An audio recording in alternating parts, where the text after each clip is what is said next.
Hello friends, എല്ലാവർക്കും പുതിയ വീഡിയോയിലേക്ക് സ്വാഗതം. എല്ലാവർക്കും സുഖമല്ലേ? സുഖമെന്ന് വിചാരിക്കുന്നു.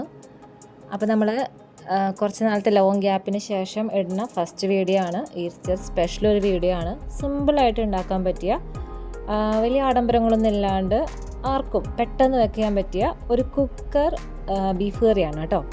അപ്പോൾ നമുക്ക് പെട്ടെന്ന് തന്നെ വീഡിയോയിലേക്ക് പോയാലോ? അതിനു മുന്നേ ഇനി അങ്ങോട്ടും നമ്മുടെ വീഡിയോസിന് നിങ്ങളുടെ ഓരോരുത്തരുടെയും സപ്പോർട്ട് ആവശ്യമാണ്.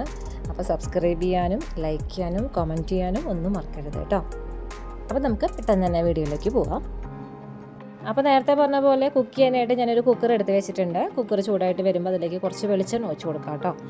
ഒരു 3 ടേബിൾ സ്പൂൺ വെളിച്ചെണ്ണ ഞാൻ ഒഴിച്ച് കൊടുത്തിട്ടുണ്ട്. വെളിച്ചെണ്ണ ചൂടായി വന്നു കഴിഞ്ഞാൽ ചതച്ച് വെച്ചിട്ടുള്ള ഒരു 5 അല്ലി വെളുത്തുള്ളി, ചെറിയ കഷ്ണം ഇഞ്ചി, അതിനൊപ്പം തന്നെ ഒരു 2 പച്ചമുളക്, കുറച്ച് കറിവേപ്പില, ഇതും ചേർത്ത് കൊടുത്തിട്ട് നമുക്ക് നല്ലപോലെ ഒന്ന് വഴറ്റിയെടുക്കാം. ചേർത്ത് കൊടുക്കുന്ന ഇഞ്ചിയും വെളുത്തുള്ളിയുടെ ഒക്കെ ഒരു പച്ചമണം മാറി വരണ വരെ നമുക്ക് ഇളക്കി കൊടുക്കാം കേട്ടോ. ഒരു നല്ലൊരു ഫ്ലേവർ വരും. അതിനുശേഷം ഒരു മീഡിയം സൈസ് വലിപ്പമുള്ള സവാള ഇട്ട് കൊടുക്കാം.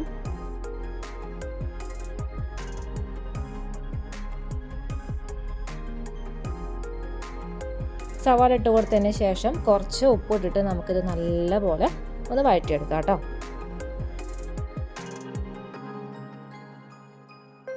അപ്പോൾ ഈ സവാള നല്ലപോലെ വാടി വന്നിട്ടുണ്ട്.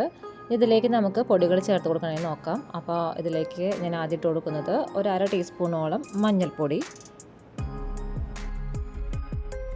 2 ടേബിൾ സ്പൂൺ മല്ലിപ്പൊടി, ഇനി ഇതിലേക്ക് 1/2 ടേബിൾ സ്പൂണോളം എരിവുള്ള മുളക് പൊടി, 1/2 ടീസ്പൂൺ മസാലപ്പൊടി, 1/2 ടീസ്പൂൺ കുരുമുളക് പൊടി, ഇതൊക്കെയാണ് ചേർത്ത് കൊടുത്തിട്ടുള്ളത്. അതുപോലെ തന്നെ ഒരു കാര്യം എന്ന് പറയുന്നത്, നമ്മളിട്ട് കൊടുക്കുന്ന ഈ മുളക് പൊടിയും കുരുമുളക് പൊടിയൊക്കെ ഇല്ലേ, അതിൻ്റെ അളവ് നമ്മൾ ഉപയോഗിക്കുന്ന എരിവിനനുസരിച്ച് ഏറ്റക്കുറച്ചിലൊക്കെ വരുത്താം. അതിനുശേഷം നല്ലപോലെ ഇളക്കിയെടുക്കുക. ഈ പൊടികളിലൊരു പച്ചമണം ഉണ്ടാവും, അത് മാറുന്ന വരെ നമുക്കിതൊന്ന് ഇളക്കി കൊടുക്കാം. അപ്പോൾ ഇത് ചേർത്ത് കൊടുത്തിട്ടുള്ള പൊടികളെല്ലാം കുക്കായി വന്നിട്ടുണ്ട്. ഇനി ഇതിലേക്ക് കഴുകി വെച്ചിട്ടുള്ള ബീഫ് ഇട്ട് കൊടുക്കാം കേട്ടോ. അപ്പോൾ ഞാനിവിടെ 1/2 കിലോ ബീഫാണ് എടുത്തിട്ടുള്ളത്, അത് ഇട്ട് കൊടുക്കുകയാണ്.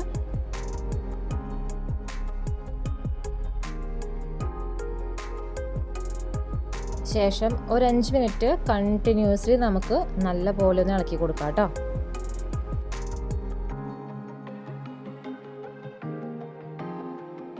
അപ്പോൾ നല്ലപോലെ ഇളക്കി എടുത്ത് കഴിഞ്ഞിട്ടുണ്ട്. ഇനി ഇതിലേക്ക് വേവിക്കാൻ ആവശ്യത്തിനുള്ള വെള്ളം ഒഴിക്കാം. അപ്പോൾ ഞാനിപ്പോൾ എടുത്തിട്ടുള്ള ബീഫ് എത്രയാണോ അതിൻ്റെ ഒപ്പത്തിന് തന്നെ വെള്ളം ഒഴിച്ചിട്ട് ആവശ്യത്തിനുള്ള ഉപ്പും ചേർത്തിട്ട് നമുക്ക് ഒന്ന് മിക്സ് ചെയ്യാം. അതിനുശേഷം നമുക്ക് കുക്കർ അടച്ചു വെച്ച് വേവിക്കാം. ഞാനിപ്പോൾ ഇവിടെ 5 വിസിലാണ് അടുപ്പിച്ചിട്ടുള്ളത്. അത് ലോ ഫ്ലെയിമിലിട്ടിട്ടാണ് കേട്ടോ വേവിച്ചെടുത്തിട്ടുള്ളത്.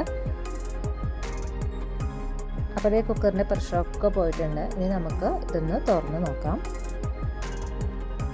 അപ്പോൾ അതേ കുക്കർ തുറന്നപ്പോൾ നമ്മുടെ കറി ഏകദേശം റെഡി ആയിട്ടുണ്ട്. ഈ ടൈമിൽ ഞാൻ വീണ്ടും ഒന്ന് ഫ്ലെയിം ഓൺ ചെയ്തതിന് ശേഷം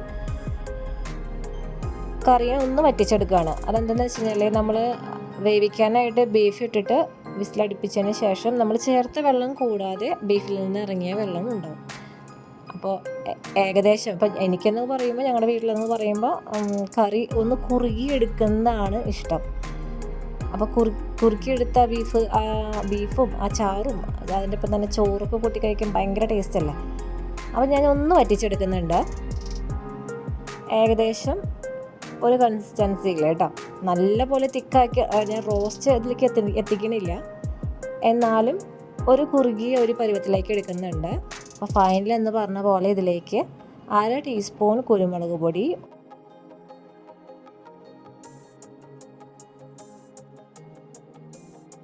ഒരു നുള്ള് ഗരം മസാല, ലാസ്റ്റ് കുറച്ച് വെളിച്ചെണ്ണയും കുറച്ച് കറിവേപ്പിലയും കറിയുടെ മുകളിൽ ഇട്ടതിന് ശേഷം നല്ലപോലെ ഇളക്കിയെടുക്കുക. കണ്ടില്ലേ, ഏകദേശം നമ്മുടെ കറി ഇവിടെ റെഡി ആയി കഴിഞ്ഞു. അപ്പോൾ ഇത്രയേ ഉള്ളൂ. സിമ്പിളാണ്, ആർക്കും പെട്ടെന്ന് ഉണ്ടാക്കാം. ബാച്ചിലേഴ്സിലാണെങ്കിലും കുക്കിംഗ് സ്റ്റാർട്ട് ചെയ്ത കുട്ടികൾക്കാണെങ്കിലും പെട്ടെന്ന് ഉണ്ടാക്കാൻ പറ്റിയ സിമ്പിളായിട്ടുള്ള ടേസ്റ്റി ആയിട്ടുള്ള കറിയാണ്. അപ്പോൾ ഇതുപോലെ ഒന്ന് ട്രൈ ചെയ്തിട്ടില്ലെങ്കിൽ ഒന്ന് ട്രൈ ചെയ്ത് നോക്കാനായിട്ട് മറക്കരുത്. അപ്പോൾ എല്ലാവർക്കും നമ്മുടെ വീഡിയോ ഇഷ്ടമായെന്ന് വിചാരിക്കുന്നു. പുതിയൊരു വീഡിയോ വരുന്നവരെ നന്ദി, നമസ്കാരം.